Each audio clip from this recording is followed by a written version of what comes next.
ఈ భారత్ పాకుల మధ్య జరిగేటటువంటి యుద్ధము ఎలా ఉన్నది అనంటే ఇప్పుడు కేవలము మోడీ గారు శ్రీకారం మాత్రమే చుట్టారు. రాబోయే రోజుల్లో తప్పకుండా పాకిస్తాన్ మీద యుద్ధం ప్రకటించేటటువంటి అవకాశాలు కూడా కనిపిస్తాయి. తప్పకుండా భారత్ పాక్ మధ్య ఒక యుద్ధ వాతావరణం మొదలై అనేక రకాలైనటువంటి ప్రాణ నష్టము, జన నష్టం కూడా జరిగేటటువంటి సూచనలు కూడా కనిపిస్తున్నాయి. కాబట్టి కాస్త జాగ్రత్తగా ఉండే ప్రయత్నం చేసుకోండి. వీలైనంత వరకు అందరూ కూడా దైవికపరమైనటువంటి ఆరాధన చేసుకోండి.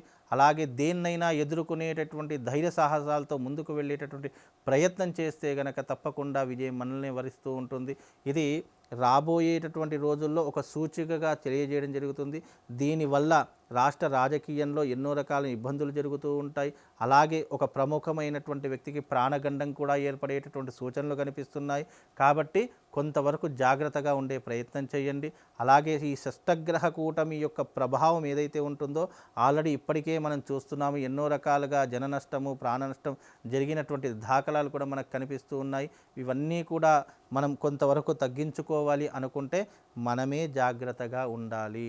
ఈ రాబోయే రోజుల్లో ఇంకా దీని యొక్క ఉద్రిక్తత తారాస్థాయికి చేరుకునే అవకాశం కూడా ఏర్పడుతుంది. కనుక వీలైనంత వరకు ప్రజలందరూ అప్రమత్తంగా ఉండే ప్రయత్నం చేయండి.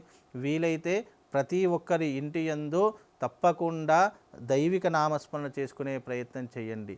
అలాగే ఈ యొక్క షష్టగ్రహ కూటమి యొక్క ప్రభావము దేశం మీద, ప్రపంచం మీద, ఆర్థిక వ్యవస్థ మీద, రాష్ట్ర రాజకీయ భవిష్యత్తు మీద తీవ్రమైనటువంటి ప్రభావం చూపిస్తూ ఉంటుంది. అందుకే ఈ షష్టగ్రహ కూటమి అనేటటువంటిది ఇప్పుడు యుద్ధం మొదలైంది, తర్వాత ఆర్థిక పరిస్థితులు మొదలవుతాయి. దాని తర్వాత ప్రజలందరూ కూడా అల్లకల్లోలమైపోతూ ఉంటారు. ఎన్నో రకాలైనటువంటి ప్రాణ నష్టం జరిగేటటువంటి సూచనలు ఉన్నాయి. కాబట్టి ఈ షష్టగ్రహ కూటమి యొక్క ప్రభావం ఇంత తీవ్ర స్థాయికి ఉంటుంది. కాబట్టి కాస్త జాగ్రత్తగా ఉండే ప్రయత్నం చేసుకుంటే అంతా మంచి జరుగుతుందండి.